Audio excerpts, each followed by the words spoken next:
Bienvenidos a Asia Pacífico 2024. Mi nombre es Jorge Antonio Chávez. El día de hoy conoceremos más sobre los acuerdos comerciales regionales y sobre el trabajo que se realiza desde APEC para enfrentar la problemática de los desechos marinos. Comenzamos con el programa.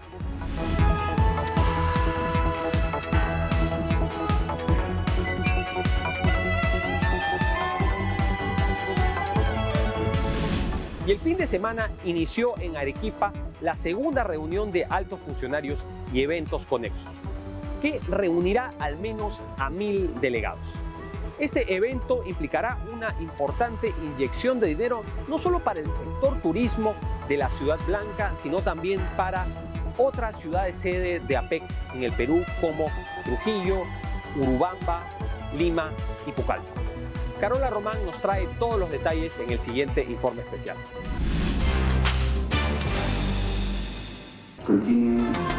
El Foro APEC Perú 2024 constituye el evento más importante del año, no solo por su trascendencia política y económica, sino porque colocan a las 5 sedes con sus atractivos turísticos, culturales y gastronómicos en la vitrina mundial.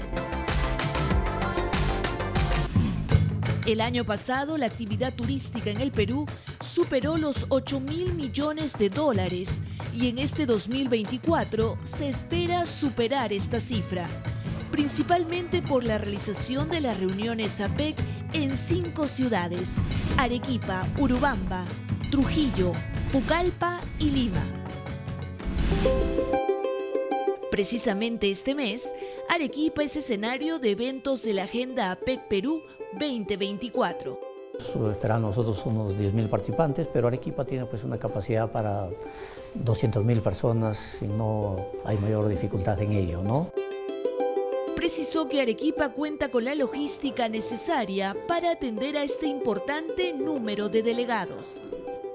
Porque tenemos la infraestructura necesaria, tenemos la capacidad hotelera. Actualmente, por ejemplo, hay un promedio de 10.000 camas diarias que se pueden utilizar en Arequipa. Tenemos la gastronomía más exquisita del Perú y también nuestros restaurantes pueden atender un promedio de 6.000 personas diarios. Hay que recordar que Mincetur a inicio de año dijo que entre el turismo interno y el receptivo se podría generar más de 10.000 millones de dólares. Esto sumado a la inauguración del megapuerto de Chancay y la ampliación del Aeropuerto Internacional Jorge Chávez constituyen oportunidades valiosas que van a incidir en el sector turístico y hotelero. Esta proyección se refiere al sector turístico en general. Pero ¿cuántos visitantes extranjeros llegan de la región Asia-Pacífico? Según información de COMEX, el año pasado, el 51% de los turistas que llegaron al Perú residía en economías APEC. El tema del turismo que sigue tan golpeado. APEC es una vitrina única para mostrar nuestro país nuevamente, reactivar el sector. Estamos alrededor de 1 millón de turistas menos de lo que recibíamos de la región de la APEC desde antes de la pandemia. Eso impacta hoteles, artesanos, restaurantes. Haciendo una línea de tiempo desde el 2004 hasta el 2019, que es el año prepandemia, nuestro turismo de visitantes provenientes de la APEC se multiplicó por 3. La meta es recuperar esos buenos números. El turismo en el Perú está en una fase de transición y recuperación, porque si bien en el 2023 recibimos a más de 2 millones de turistas extranjeros, esta cifra todavía está lejos de los más de 4 millones que se registraron en el 2018 y 2019, en un periodo prepandemia. Sin embargo, Mincetur nos habla de que hay que ser optimistas con lo que se ha presentado este 2024, ya que entre enero y febrero han llegado a nuestro país más de 500.000 turistas provenientes del exterior. Recordemos que en el 2023 se registró la llegada de más de 80.000 turistas provenientes de Asia, lo que representó un aumento de más del 80% con respecto al 2022. En lo que respecta a Oceanía, llegaron más de 20.000 visitantes al Perú. Pero ¿quién encabeza el ranking de visitantes extranjeros? En el primer trimestre del año llegaron en condición de visitantes al Perú aproximadamente 218.000 ciudadanos chilenos, lo que representa más del 28% del total de visitantes extranjeros que llegan a nuestro país. En segundo lugar está Estados Unidos, con 124.000 visitantes, lo que representa más del 16% de nuestro turismo receptivo. La Cámara Nacional de Turismo y la organización de APEC Perú 2024 trabajarán de la mano para impulsar el turismo con el siguiente objetivo. ¿De qué manera podemos crear un modelo de desarrollo turístico, un piloto turístico en que se favorezca, se permita, se ayude a la formalización y a la creación de más atractivos para que venga más gente al Perú? Y este deseo no quedaría en palabras, porque en abril se firmó un importante convenio entre APEC y Canatur. Desde la sede de Cancillería estamos a puertas ya de la firma del convenio entre un representante de APEC Perú 2024 y el presidente de Canatur, con la finalidad de promover e impulsar el turismo en nuestro país. El documento fue suscrito por el embajador Carlos Chávez Tafur, quien preside el grupo de trabajo Presidencia APEC, y el presidente de Canatur, José Keklin. Es un convenio de cooperación interinstitucional. De esta manera, Canatur se suma a la presidencia APEC 2024 para desarrollar distintas actividades en el marco de APEC Ciudadano. El convenio establece que de manera conjunta se realicen seminarios sobre mecanismos para formalizar el turismo, así como fomentar una mayor participación de las pymes en el sector turismo. De acuerdo a la Agenda APEC Perú 2024, del 5 al 9 de junio se realizará la reunión ministerial de turismo en Urubamba, Cusco, y estos temas se debatirán a profundidad. APEC pone especial énfasis en el turismo porque es una fuente esencial de divisas, mejora la productividad local y genera empleo para los diversos sectores de la sociedad, incluyendo mujeres y a los más jóvenes.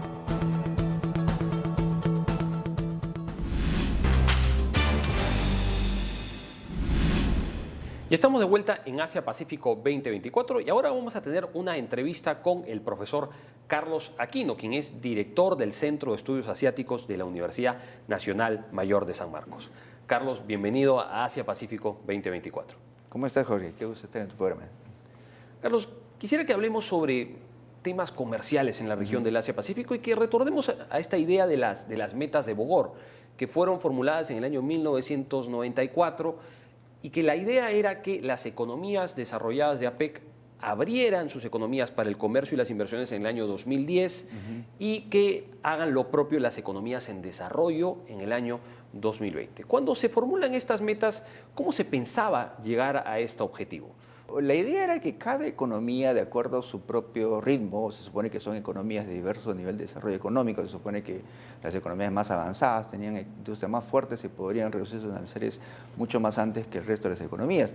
Y de hecho, a pesar de que no había ningún condicionamiento, eso ha pasado, ¿no? Si tú revisas, por ejemplo, las cifras del año 1989, el arancel promedio entre las 21 economías de la PEC era 17%, y al 2020, donde se supone que terminar metas de Bogor, ha bajado a 5%.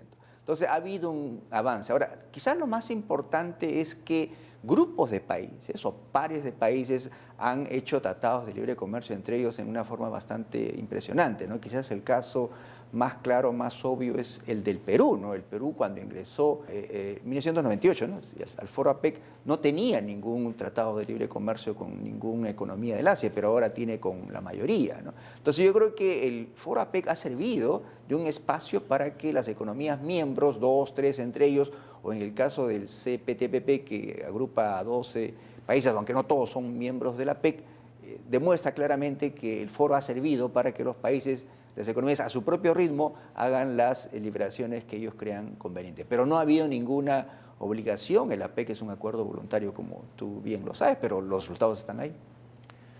Sin embargo, hace algunos años se hablaba de esta lógica de las piedras angulares, ¿no? De los building blocks, ¿no? De considerar a estos acuerdos multilaterales, algunos de los cuales todavía no habían entrado en vigencia, como el entonces TPP y el RCEP, la posibilidad de que haya una convergencia entre esos acuerdos para llegar al área de libre comercio del Asia-Pacífico, ¿no? Sí, sí, cierto. Como tú bien dices, ¿no? Se sabía desde un comienzo que un acuerdo de libre comercio entre 21 economías era muy difícil porque Estados Unidos, Japón son economías súper industrializadas y ellos de hecho tienen aranceles muy bajos, pero por ejemplo Vietnam, Indonesia no lo son tantos y para ellos hubiera sido muy difícil reducir aranceles desde el comienzo, ¿no? Entonces la idea era que grupos de países justamente se reúnan, países de economías similares, desarrollo similar, y ellos comiencen a agruparse y así sucesivamente. Justamente eso fue la idea detrás del TPP, ¿no?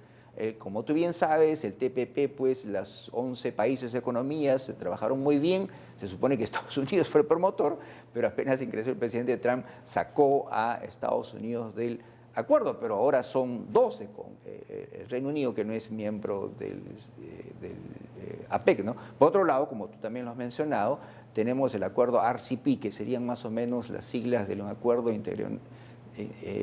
integración regional del Asia, que son 15 economías, aunque hay 10 de economías de la Asociación de Naciones del Sudeste Asiático, no todas son miembros de la APEC, pero sí se supone que tienes por un lado el RCP, que agrupa a los países o economías mayormente del Asia, y tienes el CPTPP, que agrupa tanto economías del Asia como de Latinoamérica. Ahí está el Perú, Chile, México, entre otros, y Canadá, no está Estados Unidos, pero están avanzando. El problema es que, no te olvides, hay 5 economías de las 21 que no están ni en el CPTPP ni están en el RCP. Estados Unidos, Rusia, Taiwán, Hong Kong y Papúa Nueva Guinea. Entonces ese es el tema, pues ese es el tema en realidad. Entonces vamos a ver qué es lo que pasa, ¿no?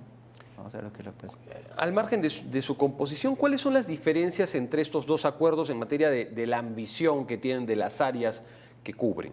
Bueno, son distintas, ¿no? Se dice que el CPTPP es el acuerdo de integración económica más avanzada en el mundo. No solo cubre el área de bienes, sino el área de servicios, el área de inversiones, disputas comerciales y todo lo demás, propiedad intelectual,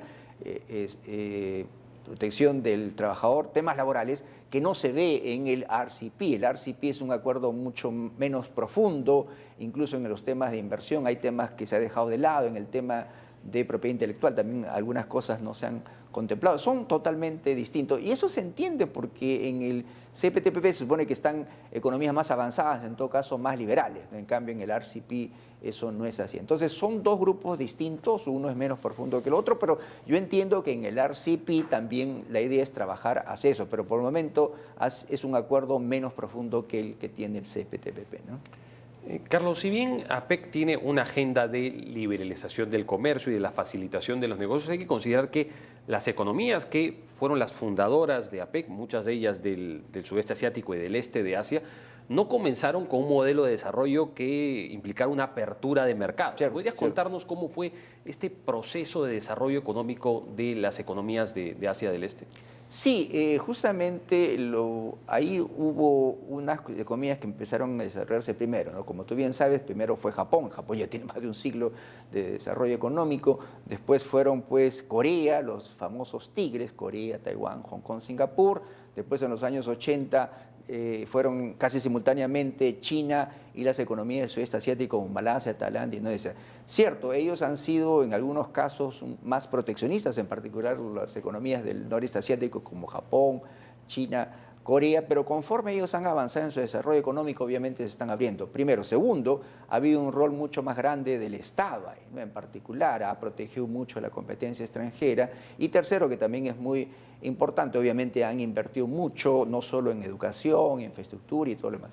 Los del sudeste asiático son un poco más diferentes, ¿no? Obviamente no tienen la capacidad administrativa que tienen Corea, Japón, China. Estamos hablando, por ejemplo, de Malasia, Tailandia, Indonesia, pero también han tomado, en cierta forma, algunas medidas proteccionistas. Lo que sí es común a todos es que han observado un modelo de desarrollo basado en las exportaciones, utilizando al comienzo su mano de obra barata, abundante, que es lo que los economistas decimos le da la ventaja comparativa para exportar bienes, productos intensivos en mano de obra muy barata, pero lo bueno es que han avanzado. Conforme avanzaba el desarrollo económico, han invertido más en educación, en ciencia y tecnología, y por eso ahora exportan productos de alta competencia. Pero sí, digamos que ha habido un modelo de desarrollo económico asiático liderado por Japón, claro, con particularidades de cada uno de ellos, pero están avanzando en la liberalización. Quizás el caso de Japón, Singapur son economías totalmente liberalizadas, Hong Kong también, pero no es el caso de China ni de Vietnam, ¿no? Pero la idea es que ellos, conforme se vuelvan más competitivos, podrían abrirse al mundo, ¿no? Incluso había este modelo de este economista japonés Kaname Akamatsu, ¿no? El de los gansos voladores, ¿no? Donde se supone que Japón es el líder, liderando esta grupo de aves, y después viene, como decía, los 4 tigres: Japón, Corea, Taiwán, Hong Kong y Singapur, después los países del sudeste asiático, China, y se supone que después está Vietnam, y quién sabe India si se une al grupo, ¿no? Claro, es muy interesante conocer esta perspectiva para ver cómo es que se ha llegado a una mayor liberalización, pero bueno, de dónde se partió. Carlos, quisiera que hablemos un poco sobre esta competencia sistémica que existe entre Estados Unidos y China, y de qué manera puede afectar el avance de los acuerdos de integración comercial en la región del Asia-Pacífico. Cierto, China y Estados Unidos son 2 economías muy importantes en todo el mundo, pero en particular en el Asia-Pacífico, en las economías del APEC, ¿no? Estados Unidos tradicionalmente ha sido el mayor socio comercial hasta hace, 40 años, pero obviamente China cada vez tiene una mayor presencia. De hecho, de las 21 economías de la APEC, probablemente solo México, Canadá, Tailandia, me parece, y otra economía pequeña, Filipinas, tienen a Estados Unidos como su mayor socio comercial. El resto tiene a China, ¿no? Entonces, es obvio que si estas 2 grandes economías de Estados Unidos deciden, como se dice, desacoplarse, ¿no? Que cada uno tenga sus propias cadenas de suministro, sus propias cadenas de producción, que involucre economías aliadas y no otros, va a haber un problema. Yo creo que sería casi imposible, ¿no? Porque si bien es cierto, por ejemplo, ¿no? Pongamos el ejemplo de México. México comercia mayormente con Estados Unidos, pero México, que el año pasado ha desplazado a China como mayor proveedor de bienes a Estados Unidos, China tradicionalmente lo había sido, pero México compra muchas partes y componentes para ensamblar productos a Estados Unidos, los compra de China. Entonces, yo creo que a pesar de los pasos que están dando para desacoplarse, va a ser muy difícil. Todas estas economías de la PEC están muy integradas. Claro, lo que podría haber es que en algunos productos, digamos, estratégicos, por ejemplo, semiconductores, por ejemplo, tierras raras, por ejemplo, ahí cada país quiera, por tema de seguridad nacional, tratar de tener unas cadenas de suministro separadas, pero en principio no es muy fácil. Además, tú sabes que los capitales circulan pues de un lugar a otro, casi no ven el tema del capitalismo, como dice, no tiene prácticamente bandera, va donde los lugares le rinden el mayor beneficio, ¿no? Entonces, a pesar de los intentos de desacoplamiento que ha habido, excepto en áreas algunas críticas, estratégicas, yo creo que el resto se va a mantener más o menos bien. Ahora, no olvidemos que esto, cierto, para algunos economías están un poco mirando, porque tampoco quieren comprometerse, ¿no? Son demasiado importantes esos 2 para tomar partido por otro, entonces también hay un dilema, pero creo yo que a pesar de estas rivalidades, las economías van a seguir integradas, ¿no? Claro, como decías, es bastante complejo llegar a una dinámica de desacoplamiento porque existen cadenas de suministro que ya están armadas, existen marcos de inversión. Entonces, digamos que es muy difícil alterarlos, ¿no? Claro. Es muy difícil ir en contra de ello. Hay una lógica económica, los capitales siguen Lo que se está haciendo, por ejemplo, el caso más clásico es del iPhone, por ejemplo, ¿no? Tú sabes que iPhone, Apple produce muchos productos, iPhone, iMac, iPod, hasta hace 5 años todos los hacía en China, todos esos productos, pero ha empezado a mover su producción, por ejemplo, a Vietnam, a India o a México, a lo que Estados Unidos llama países amigos, ¿no? Pero en realidad todavía Asia va a seguir siendo la fábrica del mundo en gran parte, y excepto, como digo, algunos productos estratégicos, va a seguir, creo yo, siendo así, ¿no? Claro, esa es la política llamada el friendshoring, ¿no? De llevar las inversiones a países amigos y también existe o a países cercanos, el nearshoring, ¿no? Exactamente. Sí, bueno, esto es muy interesante, esto que acabamos de comentar, Carlos, pero vamos a ir ahora a una breve pausa y volvemos con más en Asia Pacífico 2021. para que China pueda pertenecer al CPTPP tendría que liberar, bajar más los aranceles, permitir una inversión extranjera más libre en su país. Japón fue uno de los primeros países que prácticamente ya su población está decreciendo, ¿no? Japón alcanzó su pico el año 2009 en población, 128 millones, ahora está 125.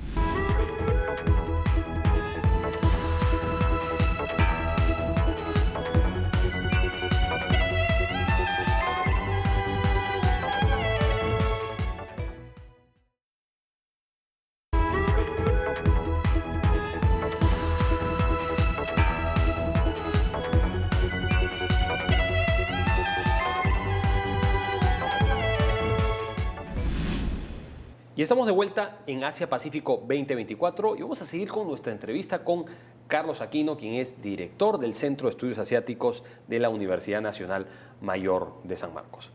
Carlos, habíamos hablado antes de la pausa sobre el CPTPP. Es un acuerdo que surge de la base de lo que fue el TPP, que fue una iniciativa estadounidense en esta época en la que Estados Unidos hablaba del pivote hacia Asia, entendía que China era su competidor sistémico y entendía que tenía que crear una esfera de interdependencia económica a través de un acuerdo comercial. Curiosamente, como sabes, Estados Unidos durante el gobierno de Donald Trump decide dejar el acuerdo y ahora, curiosamente, China ha manifestado su interés de ingresar.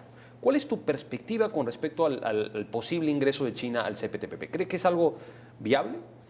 Bueno, en principio decíamos que el CPTPP es el acuerdo comercial más liberal, más profundo, ¿no?, del mundo, y sabemos que la economía china todavía tiene algunas barreras al comercio, a la inversión y todo lo demás. Entonces, en principio, para que China pueda pertenecer al CPTPP tendría que liberar, bajar más los aranceles, permitir una inversión extranjera más libre en su país, dejar de algunos controles que tiene el gobierno frente a esos flujos comerciales y todo lo demás, ¿no? Bueno, el gobierno chino ha manifestado que tiene esa intención de hacerlo, por eso justamente ha aplicado a la membresía. Ahora, también hay otro tema, ¿no? Se supone que China tenía algunos problemas comerciales con algunos países, pero probablemente está tratando de arreglar con el objetivo de ingresar. Ahora, no te olvides que simultáneamente también Taiwán ha aplicado a ingresar, ¿no?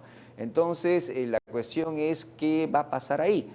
No te sabría responder ciertamente. Algunos dicen que quizá podría ser como cuando entraron simultáneamente Taipei chino, Taiwán y China, la Organización Mundial del Comercio, entran simultáneamente, pero vale tu duda, tu inquietud. ¿Qué pasaría si China entra primero que Estados Unidos en realidad, ¿no? Porque se supone que los países que están adentro son los que autorizan o dan su aprobación a los que están afuera, ¿no?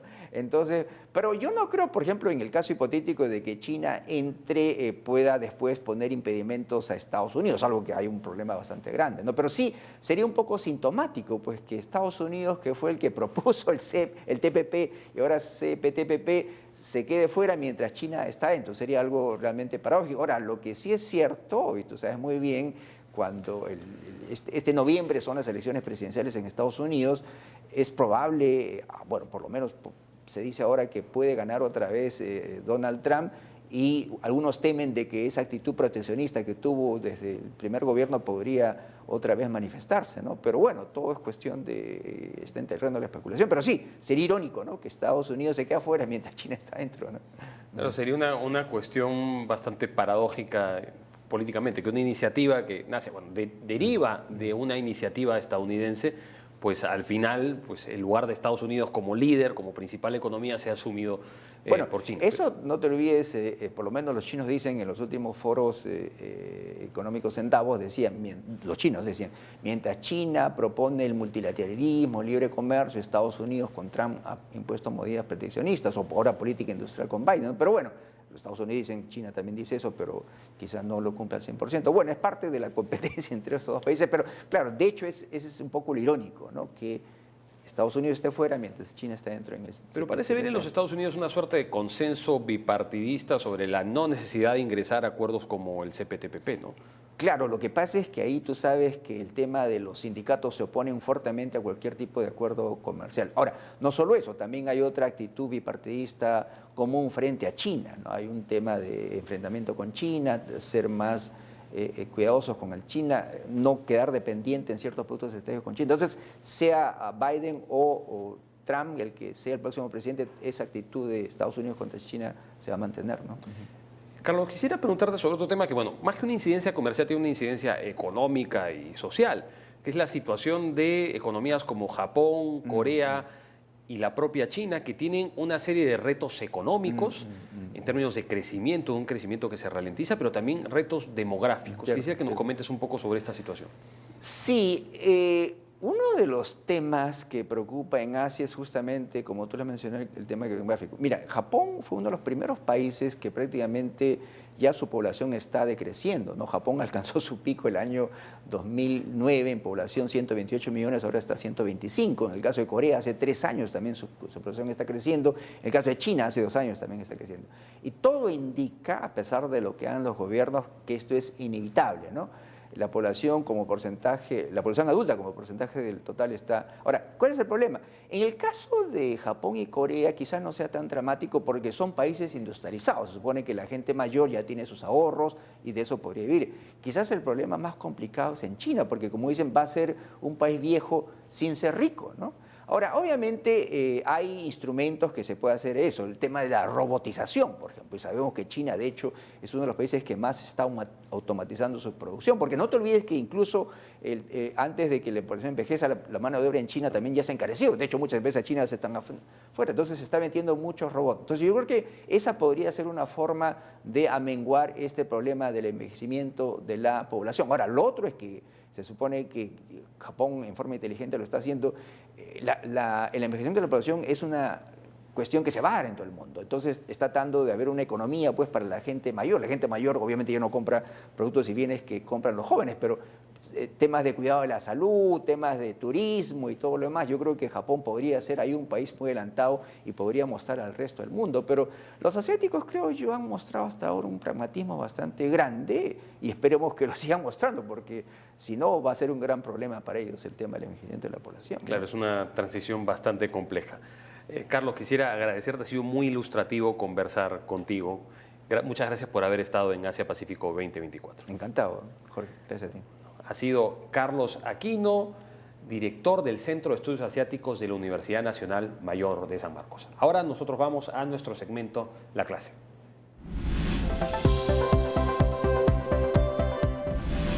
Y después de haber visto la entrevista con el profesor Carlos Aquino, comenzamos con nuestra sección La Clase.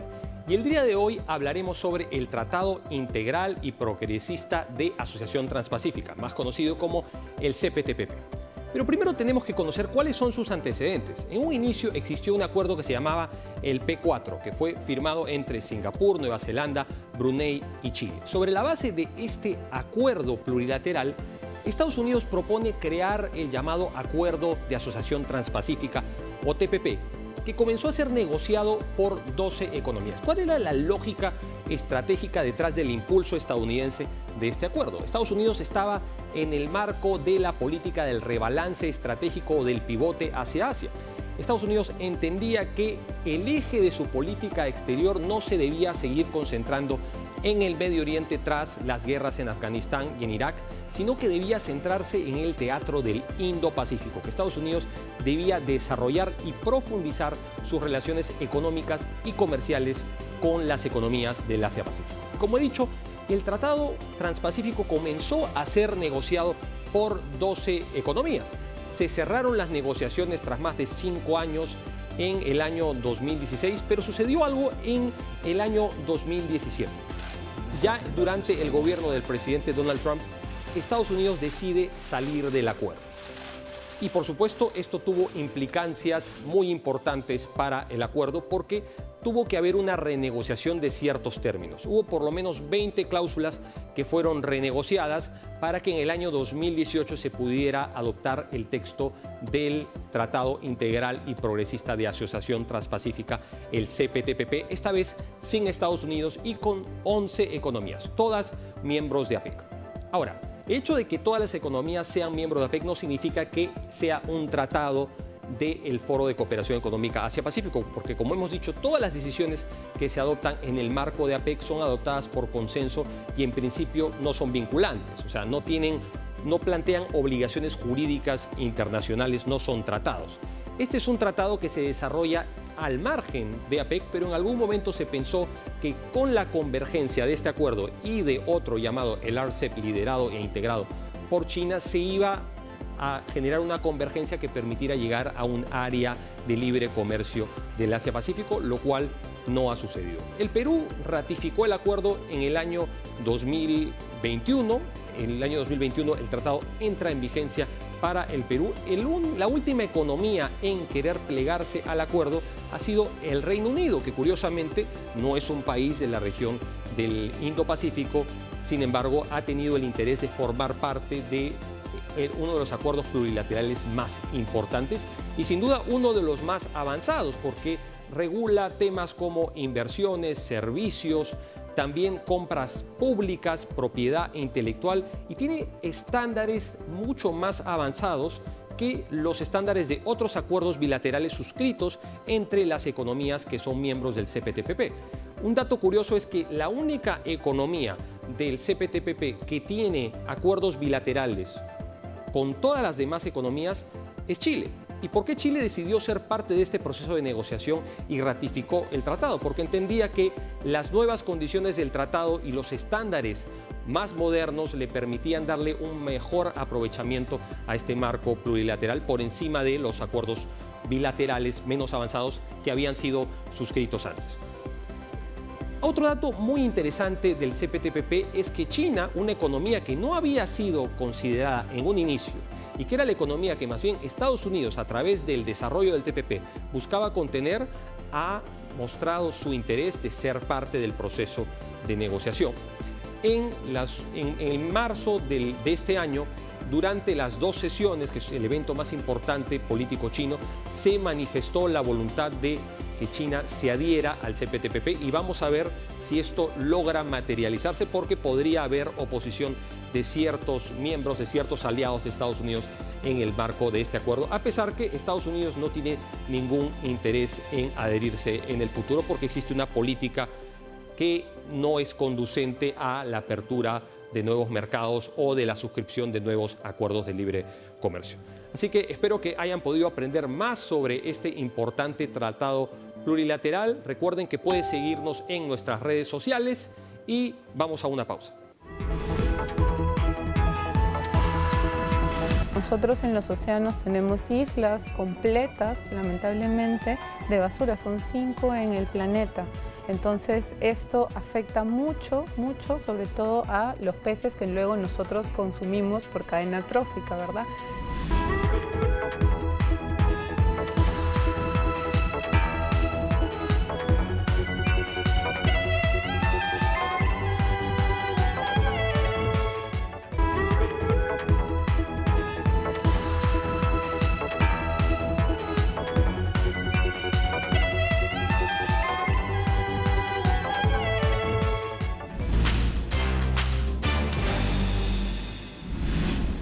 Y estamos de vuelta en Asia Pacífico 2024 y ahora vamos a conversar con Adriana Gersi, que es especialista de la Dirección General de Residuos Sólidos del Ministerio del Ambiente. ¿Cómo estás, Adriana? Bienvenida a Asia Pacífico 2024. ¿Qué tal? Muchas gracias por la bienvenida.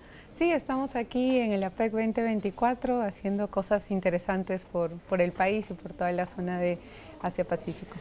Precisamente, quisiera que nos cuentes, en primer lugar, ¿qué son los residuos marinos?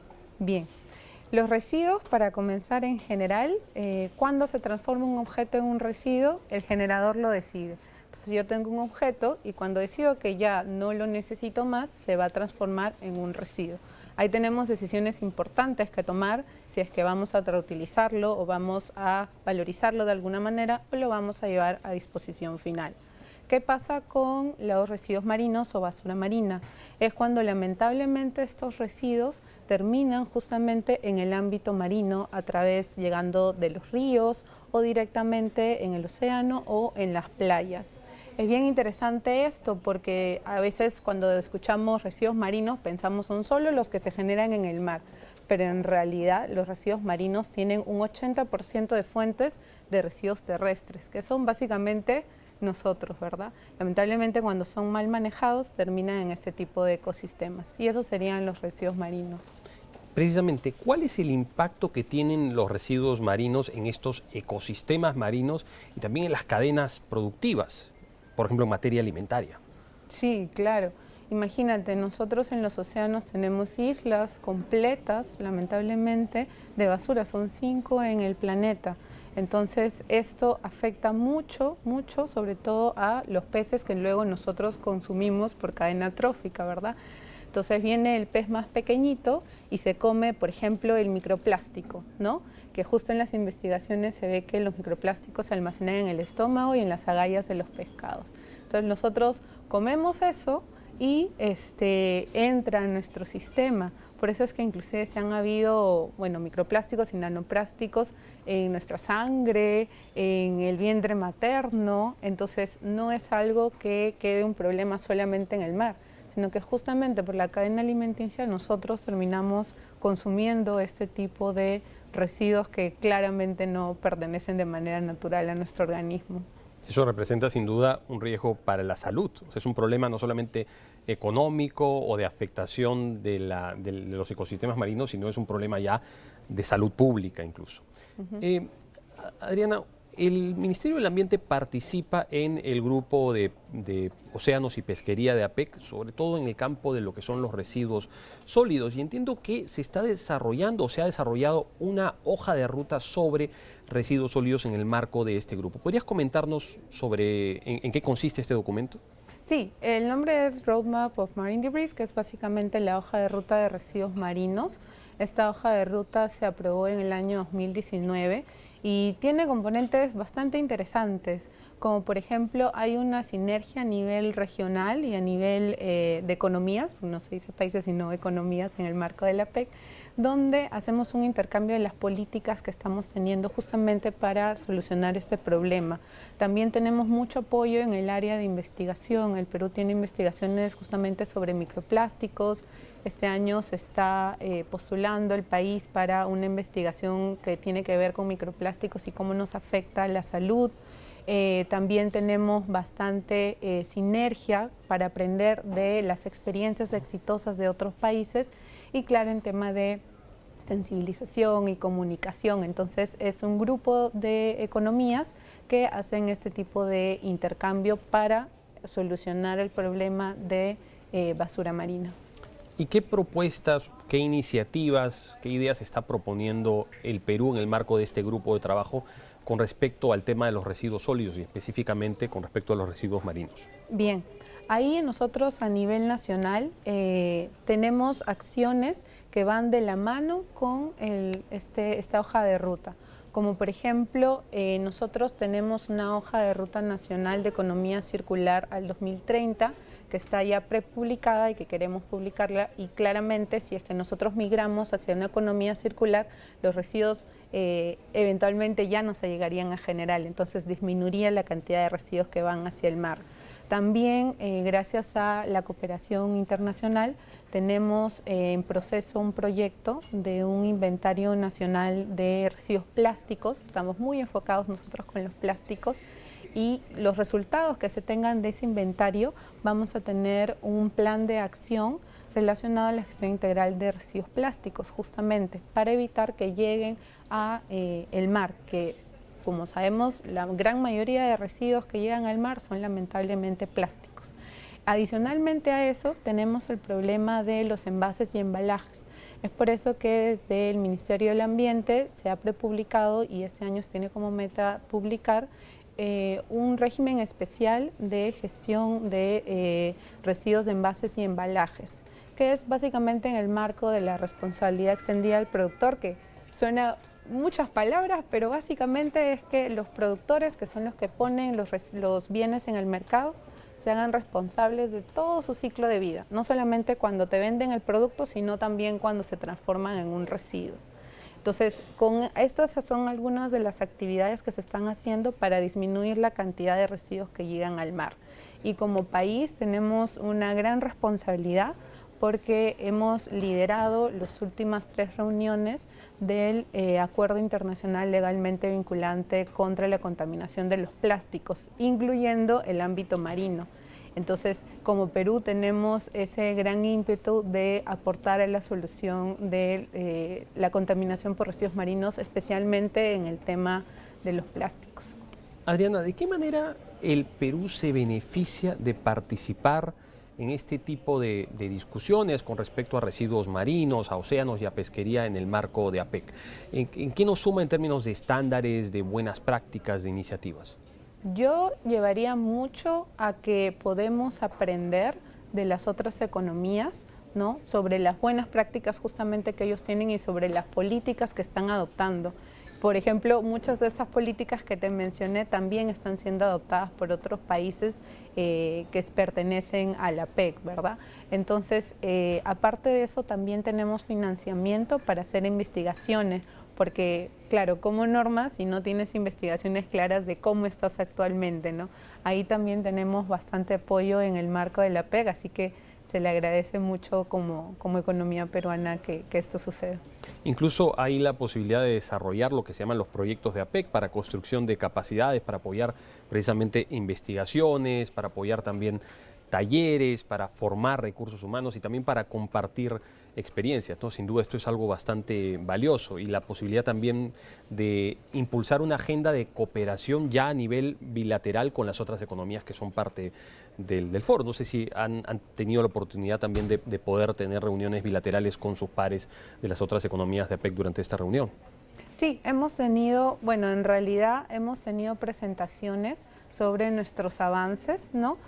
Algunas reuniones bilaterales, pero básicamente nos ha llamado mucho la atención, por ejemplo, lo implementado por Chile, que pone también mucho esfuerzo en el tema de la responsabilidad extendida del productor y también en temas de sensibilización. También Rusia ha dado temas muy interesantes con controles ya digitalizados sobre este tipo de comercializaciones. Entonces, en realidad es un continuo aprendizaje mutuo y tener las mejores prácticas para implementarlas en el país. Adriana, ¿cuáles dirías que son los mayores retos que tiene el Perú de cara al tema de los residuos marinos? Siendo el Perú un país pesquero por antonomasia, en donde el mar es fundamental para la economía, para la seguridad alimentaria del país. Es bien complejo porque actualmente casi el 30% de residuos, un poco más, está yéndose a áreas degradadas por residuos sólidos o botaderos a cielo abierto también, como lo pueden conocer las personas. Solo el 60% está yéndose a rellenos sanitarios, entonces no sabemos exactamente si es que lo demás se está yendo de repente al medio ambiente, incluyendo el medio marino, y considerando que el 11% de los residuos generados son plásticos, entonces tenemos que realmente tener el panorama completo y a partir de eso tomar decisiones como población, ¿verdad? La sensibilización aquí es muy, muy importante. Tenemos que ser muy conscientes de los plásticos de un solo uso que estamos utilizando y cuando inevitablemente lo utilicemos, pues tomemos la decisión de segregarlo correctamente para asegurar su valorización y no termine pues afectando el ambiente o al final, como hemos entendido hoy día, nuestra propia salud, ¿verdad? En esas decisiones diarias es donde está la gran diferencia que podemos tener como país para mejorar en este tema. Y esa es precisamente la virtud de la política pública, ¿no? De qué manera se formula para que aterrice en las acciones de los ciudadanos y eso genere un cambio. Adriana, ha sido muy interesante conversar contigo con respecto a los retos que se tiene en el marco de APEC y de cara al Perú en materia de residuos marinos. Muchas gracias por haber estado en Asia Pacífico 2024. Muchas gracias a ustedes. Hasta luego. Bueno, y ahora nosotros vamos a una breve pausa y volvemos con más en el programa.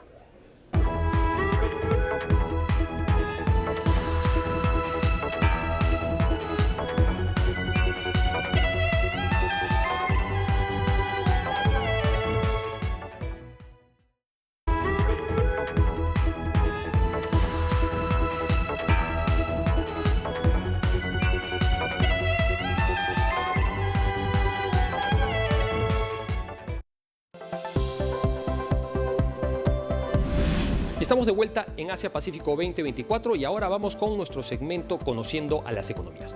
Y el día de hoy hablaremos sobre Brunei, que es una de las economías fundadoras del Foro de Cooperación Económica Asia-Pacífico. Se unió en el año 1989 y ha sido sede del foro en el año 2000.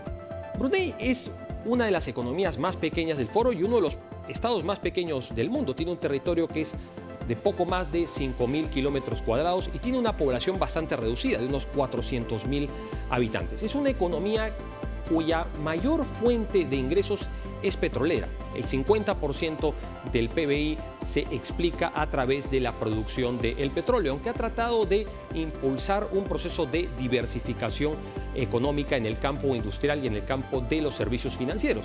Pero una dificultad que tiene para atraer inversión extranjera tiene que ver con las dimensiones de su mercado. Estamos hablando de una población que, si bien es cierto, tiene un alto nivel de poder adquisitivo, es bastante reducida.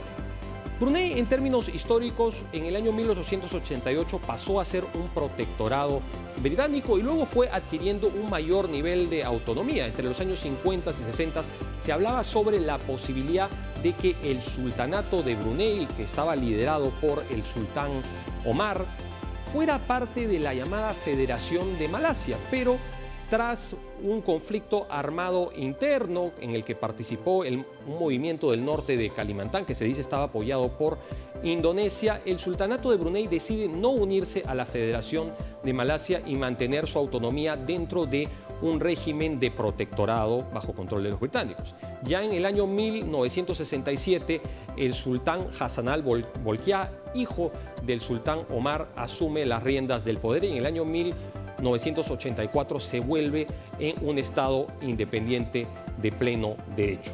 Brunei es un estado que tiene un sistema jurídico que está influido por la Sharia, que es la ley islámica, y tiene penas bastante serias para algunas ofensas que van en contra de las normas musulmanas. En términos de política exterior y de defensa, tiene unas relaciones muy cercanas tanto con el Reino Unido como con Singapur. De hecho, tanto las tropas de Singapur como las tropas del Reino Unido pueden realizar entrenamientos en suelo de Brunei. El 75% del suelo de Brunei es selva tropical ecuatorial y la mayoría de ese suelo es suelo no cultivable.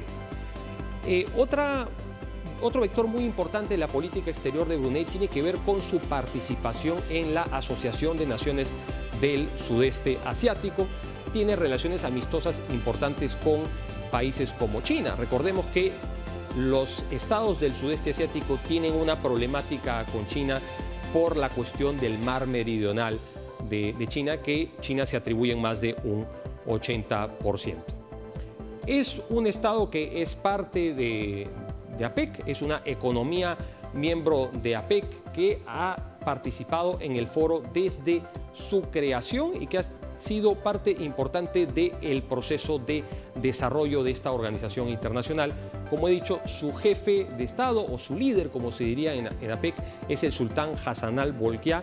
Y existe una particularidad con respecto a esta figura política, y es que además de ser jefe de Estado, además de ser sultán, también es ministro de Relaciones Exteriores y ministro de Defensa, así que tiene varios puestos a la vez. Este sultán recibió formación militar en el Reino Unido, así que tiene también una preparación militar y debe ser uno de los gobernantes que ha gobernado durante más tiempo en el mundo, porque asumió el poder en el año 1967. Tiene más de 50 años en el poder.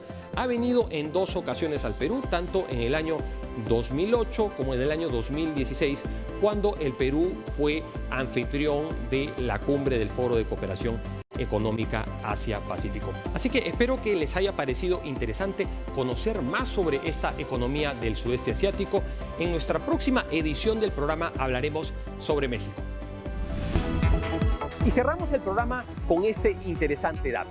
Y es que por primera vez la Ciudad Blanca albergará una reunión conjunta de ministros de Comercio y de la Mujer, en donde se emitirá una declaración en el marco de APEC. Los esperamos la próxima semana con más en Asia Pacífico 2024.